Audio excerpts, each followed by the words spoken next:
তো যেখানে গিয়ে থেমেছিলাম সেখান থেকে আবার শুরু করি। যে বিষয়টি পর্যন্ত পৌঁছেছিলাম এবং কিছু অংশ আলোচনা হয়েছে তা হচ্ছে জান্নাতের নহরসমূহ, জান্নাতের নদী নালা নহরসমূহ। এ সম্পর্কে আল্লাহ পাক রব্বুল আলামিনের কোরআন কারীমে বহু আয়াত রয়েছে। খুব সংক্ষেপে আলোচনা করেছিলাম চার রকমের নহরের কথা আল্লাহ পাক রব্বুল আলামিন উল্লেখ করেছেন। সেই আয়াতের তাফসীর সংক্ষেপে করা হয়েছে।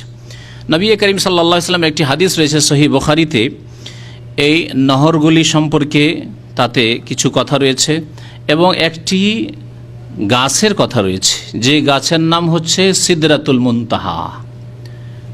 যেই গাছের নাম হচ্ছে সিদরাতুল মুনতাহা। সিদরা মানে হচ্ছে বড়ই গাছ, কুল গাছ। আরবিতে সিদর বলে কুল গাছকে, বড়ই গাছকে। আর মুনতাহা মানে একেবারে সর্বশেষ স্থানে। তো নবী করিম সাল্লাল্লাহু আলাইহি ওয়াসাল্লাম যখন মেরাজে গিয়েছিলেন তখন এই সিদরাতুল মুনতাহা পর্যন্ত পৌঁছেছিলেন, যেখানে শেষ আর তার আগে কোনো ফেরেশতাও যেতে পারবে না। সিদরাতুল মুনতাহা। নবী করিম সাল্লাল্লাহু আলাইহি ওয়াসাল্লাম এই হাদিসে ইরশাদ করেছেন, ওয়া রফিআত লি সিদরাতুল মুনতাহা, আমাকে সিদরাতুল মুনতাহা এই কুল গাছ, বিশাল কুল গাছ দেখানো হলো আমাকে। আমি দেখলাম, মেরাজে গিয়ে দেখেছেন নবী করিম সাল্লাল্লাহু আলাইহি ওয়াসাল্লাম, স্বপ্নেও দেখেছেন হতে পারে, দেখানো হলো। নবী সাল্লাল্লাহু আলাইহি ওয়াসাল্লাম বলছেন, পেশ করা হইল, ফাইজা নাবিকুহা কান্নাহু কিলালু হাজার।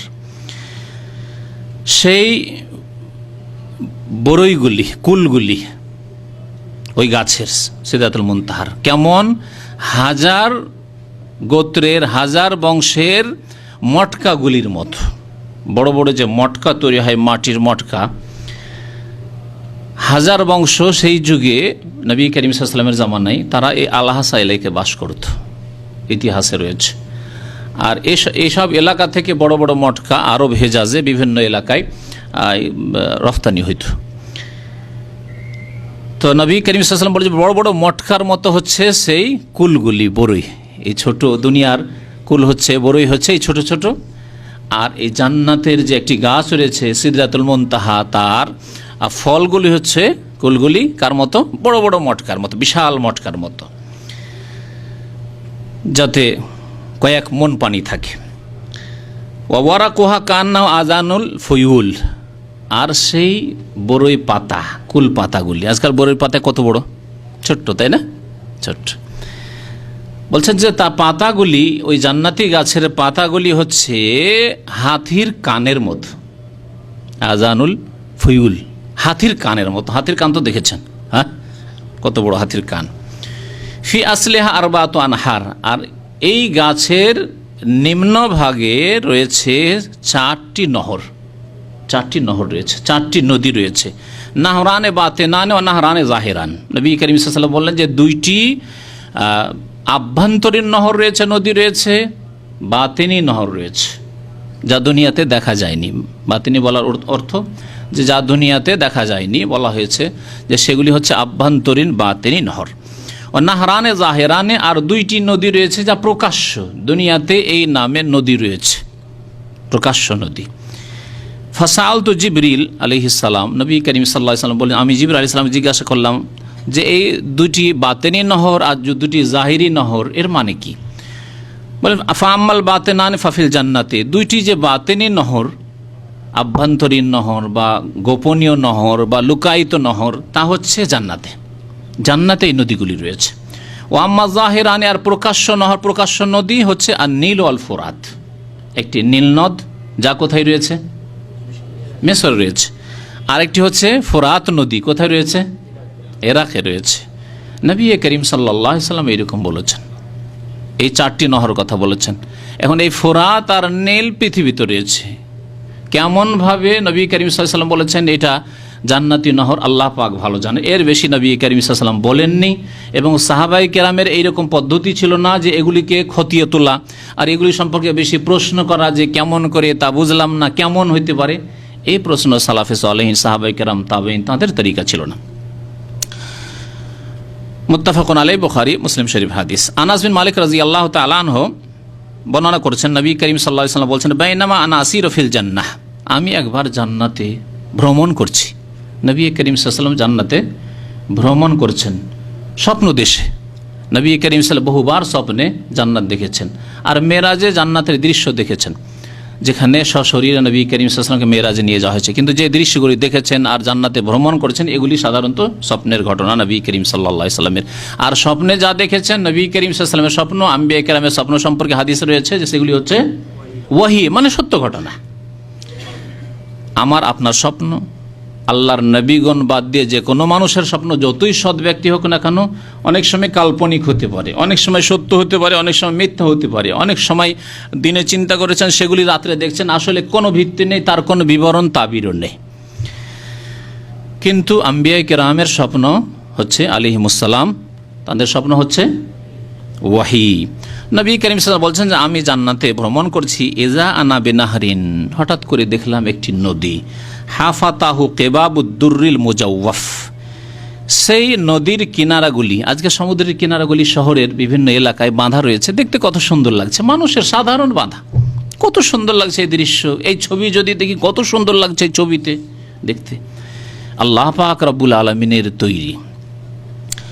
সেই নদীর কিনারাগুলি গম্বুজের মতো রয়েছে। কিসের গম্বুজ? তাও হ্যাঁ, মণিমুক্তার গম্বুজ, মণিমুক্তার গম্বুজ। আর এমন গম্বুজ যার ভিতর খোলা, এই রকম সুন্দর করে বাঁধা রয়েছে। কুলতু মা হাযা ইয়া জিবরিল, জিবরাইল আলাইহিস সালামকে জিজ্ঞাসা করলাম যে এটা আবার কি? বলে হাযাল কাউসার, এই নদীটি হচ্ছে কাউসারের নহর। হাউজে কাউসার রয়েছে নবী করিম সাল্লাল্লাহু আলাইহি ওয়াসাল্লামের হাউজ, আর নাহারে কাউসার, এই হাদিস প্রমাণ করে যে নবী সাল্লাল্লাহু আলাইহি ওয়াসাল্লামের একটি নহর দেখলেন জান্নাতে, যেই নহরের নাম হচ্ছে নাহরুল কাউসার। এটি হচ্ছে কাউসার আল্লাযী আতাকা রব্বুকা, বলছেন জিবরাইল আলাইহিস সালাম, যা আল্লাহ পাক আপনাকে দান করেছেন। ইন্না আতাইনা কাল কাউসার, হে নবী মুহাম্মদ সাল্লাল্লাহু আলাইহি ওয়াসাল্লাম, আপনাকে আমি কাউসার নামক নহর দান করেছি, কাউসার নামক হাউজ দান করেছি, যেখান থেকে আপনি নিজ উম্মতকে বিচার দিবসে, কিয়ামতের দিনে, হাসরের মাঠে পানি পান করাবেন। যেই ব্যক্তি একবার পানি পান করবে, লাম ইয়াজমা আবাদা, নবী করিম সাল্লাল্লাহু আলাইহি ওয়াসাল্লাম বলছেন, কখনো পিপাসিত হবে না আর হাসরের মাঠে। আল্লাহ পাক রব্বুল আলামিন যেন প্রিয় নবী সাল্লাল্লাহু আলাইহি ওয়াসাল্লামের এই হাউজে মুবারক থেকে, কাউসার থেকে আমাদেরকে পানি দান করেন। নবী করিম সাল্লাল্লাহু আলাইহি ওয়াসাল্লাম মুবারক হাত দিয়ে আল্লাহ পাক রব্বুল আলামিন যেন আমাদেরকে পানি পান করান, আমিন ইয়া রাব্বাল আলামিন। এবং তার মাটিগুলি, এই নহরের মাটিগুলি তিনহু বলছেন মিসকুন আজফার, মিসকে আম্বারের মতো সুগন্ধিময়, তাতে এত সুগন্ধি থাকবে, বুখারী শরীফের হাদিস। আর একটি বিষয় হচ্ছে জান্নাতের প্রাসাদ এবং কক্ষ সমূহ। আল্লাহ পাক রব্বুল আলামিন তার কথাও কোরআনে কারীমে উল্লেখ করেছে। সূরা জুমারের আয়াত নম্বর 20-এ মহান আল্লাহ ইরশাদ করেছেন, লাকিনিল্লাযীনা তাকাউ রব্বাহুম, তবে যারা নিজ রবকে ভয় করেছে। এখানে আল্লাহ পাক তাকওয়ার কথা উল্লেখ করেছেন। যেখানেই কোরআনে কারীমে ভালো করে অধ্যায় করলে, ভালো করে তার তরজমা পড়েন, তাফসীর পড়েন, দেখবেন যে যেখানে আল্লাহ পাক জান্নাতের কথা বলেছেন, মুত্তাকিনদের কথা বলেছেন। ইন্নালিল মুত্তাকিনা মাফাজা, ইন্নাল মুত্তাকিনা ফি জান্নাতিন ওয়া নাঈম।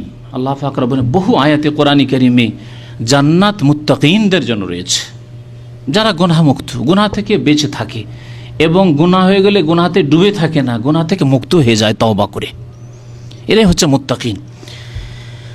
আল্লাহ পাক ইরশাদ করেছেন, লাকিনিল্লাযীনা তাকাউ রাব্বাহুম, যারা আপন আপন রবকে, আল্লাহ পাককে, তাদের রবকে কি করে? ভয় করে, তাকওয়া অবলম্বন করে। লাহুম গোরাফুন, তাদের জন্য প্রাসাদ সমূহ হবে। গোরাফ, গোরফাতনের বহুবচন। জান্নাতে বহু প্রাসাদ হবে। মিন ফাওকিহা গোরাফ, এবং প্রাসাদের ওপর প্রাসাদ, ঘরের ওপর ঘর। আজকে যদি 50 তলা 100 তলা কেউ যদি বিল্ডিং দেখে থাকেন, তাহলে জীবনে মনে করছেন আমি বিরাট কিছু দেখিয়েছি, যা অনেকে দেখেনি, আমি 100 তলা বিল্ডিং দেখেছি। আল্লাহ পাক রব্বুল আলামিন প্রাসাদের ওপর প্রাসাদ, আর ঘরের ওপর ঘর, আর তলার ওপর তলা, এইরকম আল্লাহ পাক রব্বুল জান্নাতে ঘর তৈরি করে রেখেছেন, প্রাসাদ তৈরি করে রেখেছেন। তাজরি মিন তাহতিহাল আনহার, এবং এই সব প্রাসাদের নিম্নভাগে নহর সমূহ প্রবাহিত রয়েছে, ঝর্ণা সমূহ প্রবাহিত রয়েছে। আগের যুগের রাজা বাদশাদের আমলের যেসব স্মৃতি রয়েছে, বিশেষ করে মোগলদের দিল্লিতে, ওই সব একবার দেখার সুযোগ হয়েছিল। এখনও তার কিছু লক্ষণ অবশিষ্ট আছে। যেখানে তারা দরবার করত, দিওয়ানে আম, দিওয়ানে খাস, এগুলো যারা ইতিহাস পড়েছেন তারা জানেন। ওই সব জায়গায় দরবার করতেন, আম বিচার, আম লোকের সাথে, সাধারণ লোকের জন্য সাক্ষাতের জন্য, আর বিশেষ লোকদের জন্য, মন্ত্রীদের সাথে দেখা করার জন্য যে তাদের অনুষ্ঠান হতো, মজলিস হতো, সেসব জায়গায় তারা ঝর্ণা রেখেছিল, খলখল করে পানি বইছে, ওপরে লোকেরা বসে আছে। সারা পৃথিবী থেকে যাদের কাছে পয়সা রয়েছে দেখার জন্য আসছে মানুষ। আল্লাহ পাক রব্বুল আলামিন জান্নাতে গরিব, দুঃখী, ফকির, মিসকিন, মমিন, মমেনাত, তাদের জন্য আল্লাহ পাক রব্বুল আলামিন তৈরি করে রেখেছেন তাজরি মিন তাহতিহাল আনহার। এবং নবী করিম সাল্লাল্লাহু আলাইহি সাল্লাম দরিদ্র অভাবীদেরকে সুসংবাদ দিয়েছেন যে তারা ধনীদের অনেক আগে, অনেক আগে। কোনো হাদিস রয়েছে 500 বছর আগে, আর কোনো হাদিস রয়েছে 40 বছর আগে। সমন্বয় হচ্ছে যে কিছু লোকেরা 500 বছর আগে চলে যাবে, আর কিছু গরিব রয়েছে তারা 40 বছর আগে হয়তো যাবেন। আল্লাহ পাক রব্বুল আলামিন তাদেরকে জান্নাত দেবেন। পয়সাওয়ালা যারা ভালো আমল করেছে তারপরেও পয়সার হিসাব দিতে দিতে, বাড়ি ঘরের হিসাব দিতে হবে, জমি জায়গার হিসাব দিতে হবে, আয় কোথা থেকে হইল, ব্যয় কোথায় করলে, কোথায় খরচ করলে, হিসাব দিতে দিতে ফেসে থেকে যাবে। আর গরিব মানুষ বলে, আল্লাহ তুমি পয়সা দাওনি যে জাকাত দেব, পয়সা ছিল না যে হজ করব, পয়সা ছিল না যে দান খায়রাত করব। আল্লাহ পাক তুমি দিয়েছিলে শরীর, সুস্থতা দিয়েছিলে, 5 ওয়াক্ত নামাজ পড়েছিলাম। আল্লাহ তুমি শরীর দিয়েছিলে, রমজান মাসে রোজা রেখেছিলাম। আল্লাহ যা হক ছিল, যেটুকু করার ছিল করেছি। আল্লাহ পাক তাদেরকে বিনা হিসাবে, অল্প হিসাবে তাদেরকে আগেই জান্নাত পাঠিয়ে দেবেন। আজকালকার জামানায় মানুষ ধনী হতে চায়, পয়সাওয়ালা হতে চায়, অথচ পয়সা দুনিয়াতেও যে অধিকাংশ ক্ষেত্রে ফিতনার কারণ, বিপদের কারণ। কারণ অধিকাংশ মানুষ পথভ্রষ্ট হয় পয়সার কারণে। অল্প কিছু লোক পয়সাকে ভালো কাজে লাগায়, এটি মানব জাতির ইতিহাস। আর অধিকাংশ মানুষের কাছে নেতৃত্ব আসলে, পয়সা আসলে বিভ্রান্তির শিকার হয়েছে, পথভ্রষ্ট হয়েছে, আল্লাহকে ভুলে গেছে, গাফিল হয়ে গেছে। আর অভাবের কারণে অল্প কিছু লোক পথভ্রষ্ট হয়েছে, কিন্তু অধিকাংশ লোক অভাবী হলে দিনদার হয়েছে। অধিকাংশ অভাবী লোক ধার্মিক হয়েছে, বা মধ্যম শ্রেণী যারা, অভাবও রয়েছে, আল্লাহ পাকের সামান্য কিছু নিয়ামত রয়েছে, তারাই মোটামুটি দিনের উপর রয়েছে। তো আল্লাহ পাক রব্বুল আলামিন বহু নহর সমূহ প্রবাহিত করবেন। আল্লাহ পাকের যেসব জান্নাতের প্রাসাদ রয়েছে, বালাখানা রয়েছে, সেসবের নিচে ওয়াদ আল্লাহ, আল্লাহ পাক বলছেন এ হচ্ছে আল্লাহ পাকের ওয়াদা, আল্লাহ পাকের প্রতিশ্রুতি। লা ইউখলিফুল্লাহুল মিয়াদ, আল্লাহ পাকের ওয়াদায় কোনো রকমের বরখিলাফ হয় না, আল্লাহ পাক ওয়াদা খিলাফি করেন না। সূরা জুমার আয়াত নম্বর 20।